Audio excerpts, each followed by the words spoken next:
नमस्कार। देशकाल प्लस में आपका स्वागत है। मैं हूं मुकेश कुमार। दोस्तों, वैसे तो भारतीय जनता पार्टी दावा करती है कि उसके विधायक बहुत संस्कारी किस्म के होते हैं, वो बड़े पाक साफ होते हैं, उनका आचार व्यवहार बहुत संयमित अनुशासित होता है, वो ऐसा कुछ भी नहीं करते हैं जो हिंदू धर्म के संस्कारों के विपरीत हो। वो बहुत ही कहना चाहिए कि चरित्र से उज्जवल होते हैं।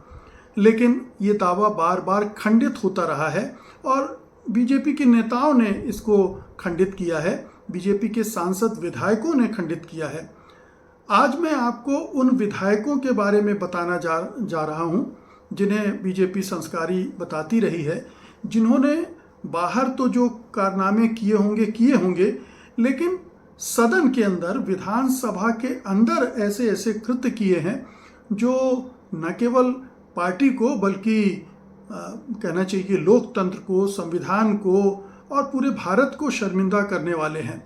इसमें ताज़ा मामला जो है, मैं वहाँ से शुरुआत करता हूँ। ये बीजेपी के एक एमएलए हैं, बल्कि मंत्री हैं, माणिकराव कोकाते। ये महाराष्ट्र में कृषि मंत्री हैं। आप सोचिए कितने महत्वपूर्ण पद पर हैं, और इन्हें विधानसभा में रम्मी खेलते हुए पाया गया है, पकड़ा गया है। वो ऑनलाइन रम्मी खेल रहे थे, और आप सोचिए कि एग्रीकल्चर मिनिस्टर सदन के अंदर जब इतने महत्वपूर्ण कामकाज हो रहे होते हैं तब वो रम्मी खेल रहा हो, कितना आपत्तिजनक है, कितना चिंतनीय है। और ख़ास तौर पर यह ध्यान रखने की ज़रूरत है कि महाराष्ट्र में आत्महत्या करने वाले किसानों की बड़ी तादाद है, और महाराष्ट्र में एग्रीकल्चर क्राइसिस, एग्रीगेरियन क्राइसिस सबसे अधिक मानी जाती है। सबसे अधिक किसानों ने वहाँ आत्महत्या की है, और वहाँ के कृषि मंत्री इस तरह का व्यवहार असेंबली के अंदर कर रहे हैं। लेकिन माणिकराव की ये पहली ऐसी हरकत नहीं है जिस पर लोगों को आपत्ति हो सकती है। माणिकराव इस तरह की हरकतें करते रहे हैं। बेशक सदन के अंदर उन्होंने ये नहीं किया है, लेकिन उनका एक रिकॉर्ड है कि वो विवादास्पद बयान देते रहे हैं, और उन्हें तो सज़ा भी सुनाई जा चुकी है। 1995 का एक आवास घोटाला है, उसमें उन्हें 2 साल की सज़ा एक स्थानीय अदालत ने सुनाई थी। उन पर 50,000 रुपये का जुर्माना भी लगा था। उनके और उनके भाई को, मतलब उनके भाई को भी 2 साल की सज़ा सुनाई गई थी।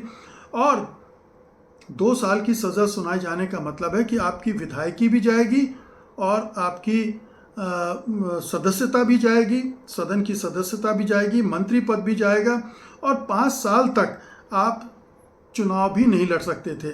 लेकिन किसी तरह से ये मैनेज कर लिया गया। उन्हें स्थगित सज़ा उनकी निलंबित हो गई, और दूसरी अदालत ने उन्हें जमानत भी दे दिया, और ये दलील दी गई कि इसकी वजह से उनकी जो सज़ा बरकरार रहने से विधायकी रद्द होनी थी, उसे रोक लिया गया। और क्या वजह दी गई अदालत के द्वारा कि फिर से चुनाव कराने से सरकारी खर्च होगा। आप सोचिए कि एक आदमी को सज़ा सुना दी गई है फर्जी दस्तावेजों के मामले में। ये 2 फ्लैट जो उन्होंने हड़पने की कोशिश की थी फर्जी दस्तावेजों के ज़रिए, ये वो मामला था। कायदे से उनकी सदस्यता चली जानी चाहिए थी, उन्हें 2 साल के लिए जेल भेज दिया जाना चाहिए था। लेकिन देश में बहुत सारे खेल होते हैं, और अदालतें भी इस बार इस तरह के खेलों में शामिल हो जाती हैं। अभी कुछ समय पहले 2025 में ही उन्होंने किसानों के बारे में एक बहुत ही हल्का सस्ता सा बयान दिया था, और जिससे महाराष्ट्र में की राजनीति में उबाल आ गया था, और उनकी जमकर आलोचना हुई थी।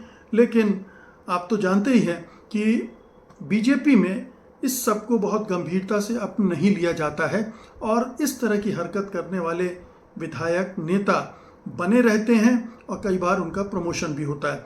अब मैं और विधायकों की सूची आपको गिनवाता हूँ। कर्नाटक विधानसभा में बीजेपी के एक विधायक होते थे, लक्ष्मण सावदी। उन्होंने 2012 में सदन के अंदर उनको पकड़ा गया था पोर्नोग्राफी देखते हुए। वही नहीं, 3 विधायक थे बीजेपी के, लक्ष्मण सावदी, उस समय वो सहकारिता मंत्री थे, जे कृष्णा पालेमर वो पर्यावरण मंत्री थे और सीसी पाटिल महिला एवं विकास मंत्री थे। ये तीनों सदन के अंदर पोर्नोग्राफी देख रहे थे और ध्यान रखिए उस समय सदन में सूखे की स्थिति पर चर्चा हो रही थी, यानी राज्य में सूखा पड़ा है, उस पर सदन बहस कर रहा है, चर्चा कर रहा है कैसे मदद होनी चाहिए। और ये तीन मंत्री बीजेपी की सरकार के पोर्नोग्राफी देख रहे थे। दिक्कत की बात यह है कि लक्ष्मण सावादी के खिलाफ कोई कार्रवाई नहीं हुई और बीजेपी ने ये पोर्न वाला जो आरोप है, जो कि टीवी चैनलों ने रिकॉर्ड किया था बाकायदा और वो टीवी चैनलों पर चला भी था, उसको खारिज कर दिया गया था और 2019 में उनका प्रमोशन हुआ और वो प्रदेश के उप मुख्यमंत्री बनाए गए।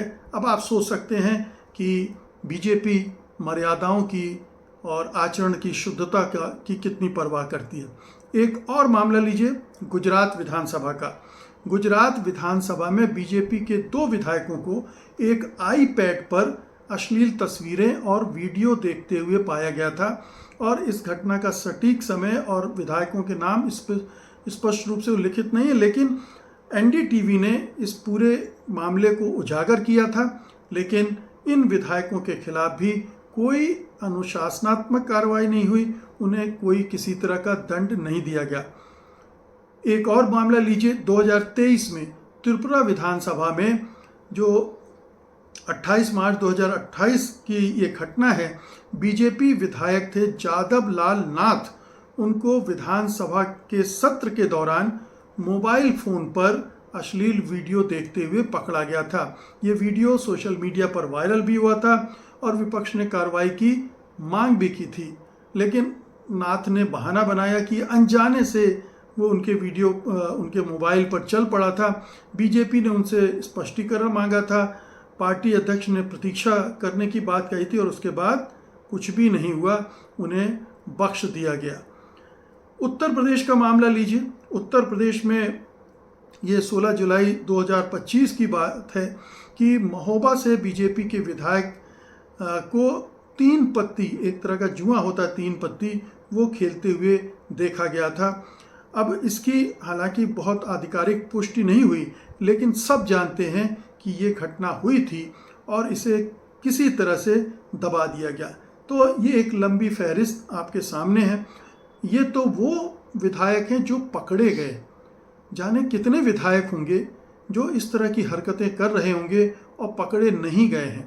दूसरी पार्टी के विधायक भी होंगे, ऐसा नहीं है कि दूसरी पार्टियों के विधायक पाक साफ हैं, साफ सुथरे हैं, बिल्कुल देवता स्वरूप हैं और अपनी जिम्मेदारियों पर हमेशा गंभीर रहते हैं उनको लेकर।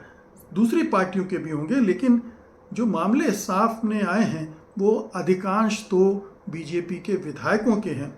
और सबसे बड़ी चिंता की बात यह है कि बीजेपी ने इनके खिलाफ कोई कार्रवाई नहीं की और कुछ मामलों में हमने देखा कि उनका प्रमोशन भी हुआ। इस सब के बावजूद ये क्या कहता है, क्या बीजेपी को अब भी आप एक संस्कारी पार्टी मान सकते हैं?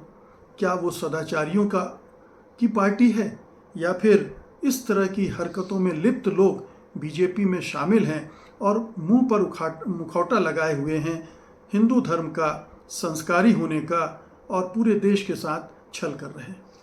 बहुत बहुत शुक्रिया आपका, धन्यवाद, नमस्कार।